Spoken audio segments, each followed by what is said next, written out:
And so he came unto us. On the morrow, after the spiraling flame was seen from the northern sky, a denizen of the stars, with a fierce crown of fire from which brilliant jewels rotated upon. From his body, made of stardust, sprung 3 more, children of his own mind and flesh. They offered us knowledge. They sung songs long lost and hidden, of creation, of the past, and of the future. The sky people told of the heavens, which could be our promised dominion. They bestowed upon us the teachings of providence.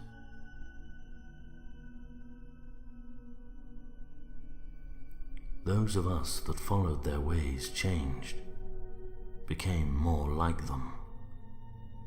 Our skin darkened and gleamed like a starry night. Our eyes began to burn red with the flames of the sun. We were called heretics, cursed ones, devils.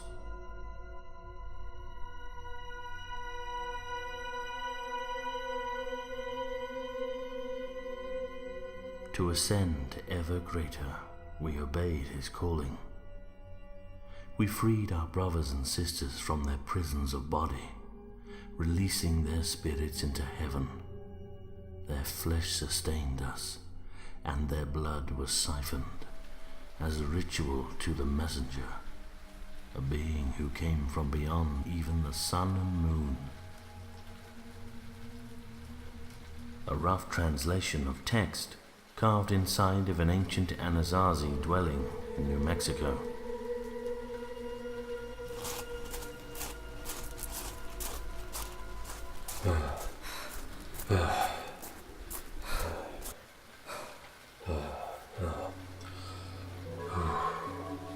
Damn it!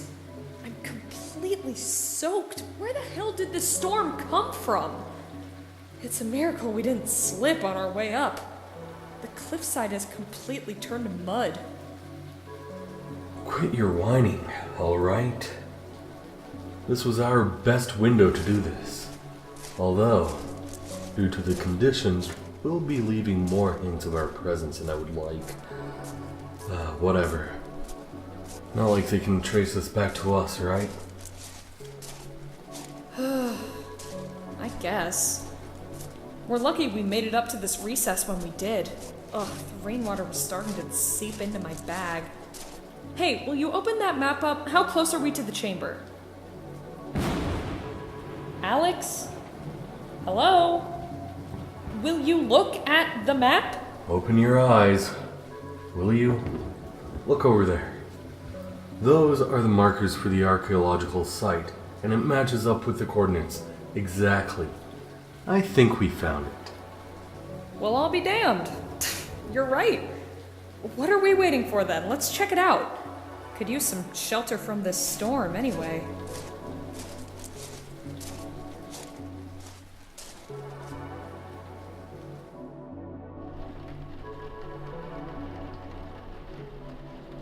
The thin branches of the desert willow outside were rattling against her window in the storm. A rare occurrence in the mid-spring climate of New Mexico, and one she had not fully grown accustomed to at such a tender age. What is normally seen as a fortuitous event of the heavens, rain bestowing a breath of life onto a suffocating desert, was instead observed as something more sinister in her eyes, a bad omen. It's bad outside. I hope Papa is okay. Do you feel it too, Miss Willow? To the little girl, it seemed as though the branches of the tree were pleading hands, nervously clawing against the glass as if asking to come in, for shelter against the conditions outside. I wish I could let you in, but I can't. It's okay, Miss Willow. You'll be fine. You're so strong, and you're as old as me. The desert willow swayed from side to side in the wind, as if nodding in a silent display of understanding as the storm continued, which the girl now took note of a rather idiosyncratic property to. It was apparent now that the main thunderhead cloud was hovering off in the distance to the northeast, right in the area of the Sacremento Mountain range. Most of the thunder she was hearing originated there, as the sinuous jolts of crackling lightning seemed to crash down over and over, as if a display of some long-forgotten god's unabated ire.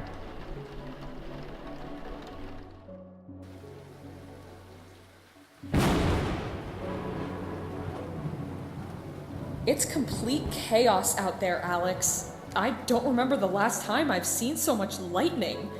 And will you get those torches lit already? It's dark and I'm freezing in here. Will you give me a damn minute? Don't you see I'm working on it? The torches got wet in the bag, which, by the way, You left your stupid Game & Watch in.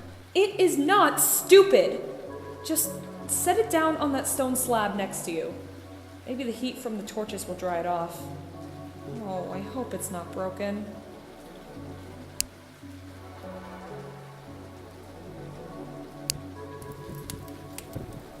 here you are, princess. Man's greatest discovery coming right up. Took you long enough. Would you look at this? Man, this chamber is pretty big. This must have been some head honcho's house, I bet. Looks like almost every inch of these walls is covered in all these weird carvings. I don't see what the big deal is, honestly. If these scientists wanted to study some artwork that a second grader could pull out of their ass, they should be paying me. Come on, let's look around. These jewels should be in here somewhere. You're dense. Those carvings have meaning, you know?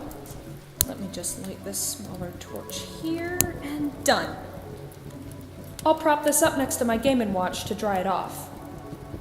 Why do you treat that damn toy like some kind of pet?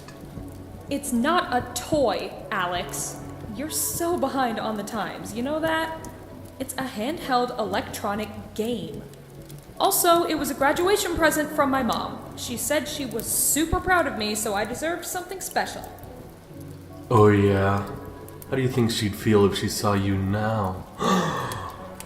Her little innocent Sam, going off to raid tombs and anything else she can, just for a quick buck. The shame. Oh, shut up. What Mom doesn't know won't hurt her. Let's just get to work. I'll take this side to the right. Could be hidden somewhere around all that old pottery. Good thinking. Let's just hope those archaeologists don't have as sticky fingers as we do. Some ancient jewels could fetch a pretty penny. And purple is definitely in this year. Whatever. I don't really pay attention to crap like that. Hey, check it out. Some of these carvings get even weirder. Are these supposed to be people?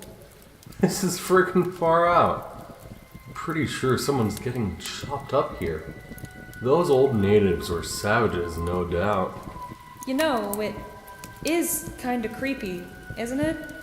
A lot of those stone gourds have the same pictures on them. I also found more than a few of these fancy-looking daggers lying around. Take any of those that you find, by the way. The daggers, I mean.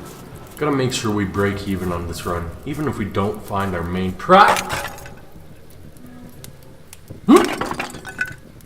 Alex? Alex, are you alright? I'm good. I'm good. I just tripped over these damn bones. And you call me a klutz? How did you not see these? Wait, there's a whole pile over here. Wait a minute. 1, 2, and 3. Here it is. There were supposed to be 3 skulls around where those jewels were hidden. Alex, you're right. Look, I can see the crown! Yeah, this is the one. Here's the symbol right here, that triangle shape with the golden eye in the center. look at the size of those things. These jewels are damn gorgeous. I've never seen a cut like those either. Let me see that for a sec. Sure, here you go. Man, I could stare into these for hours, I feel. It's such a pretty shade of purple.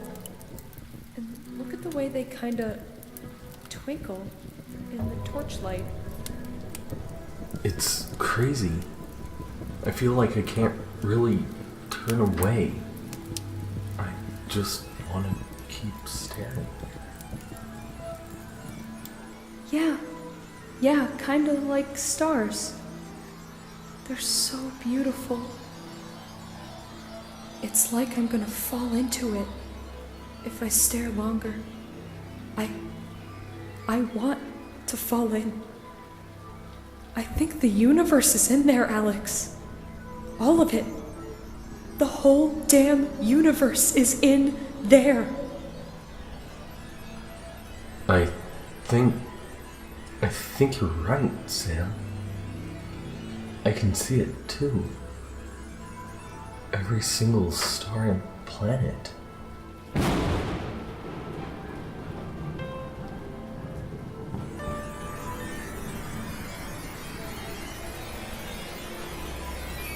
It's pulling me in.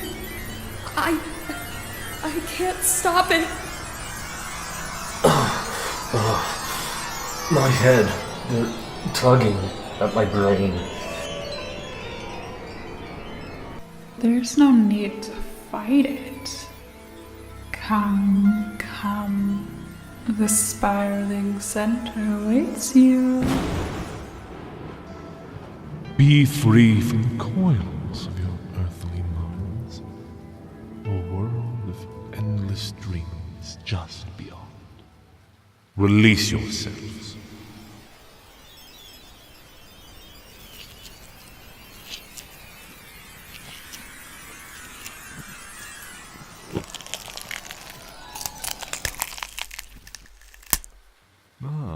Two new vessels of service. White did well in luring these two. Oh, yes. This will do nicely. She's so leap. And her dreams are abundant. It's so satisfying. How fares your new vessel, my kin? Though he is in good physical shape, his mind is vapid. It seems he has dreamt of little more than petty acts of greed. It is not to my taste, but it is better than nothing. Oh, that is quite a shame, my dear kin. Perhaps you would like to trade? I would deem that unnecessary.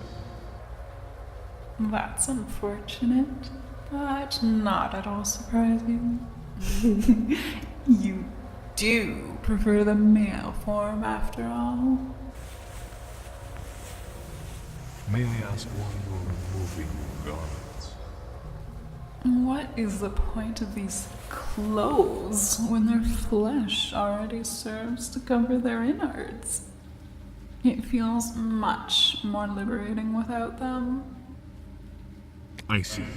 However, I believe this current civilization requires clothes be worn as a social custom during most situations. There is no need to draw attention. Oh, how boring. Then I shall retrieve the crown. The Dark One awaits our rendezvous soon. That would be wise, though there is one matter left unattended to. A being has been cast adrift to this world, lost and afraid. I can see her, out in the storm. She seeks shelter, yes? Perhaps this gadget will suffice. Her kind was born of these, after all, and we facilitated their creation. Shall we give her a slight nudge in the proper direction? So we shall.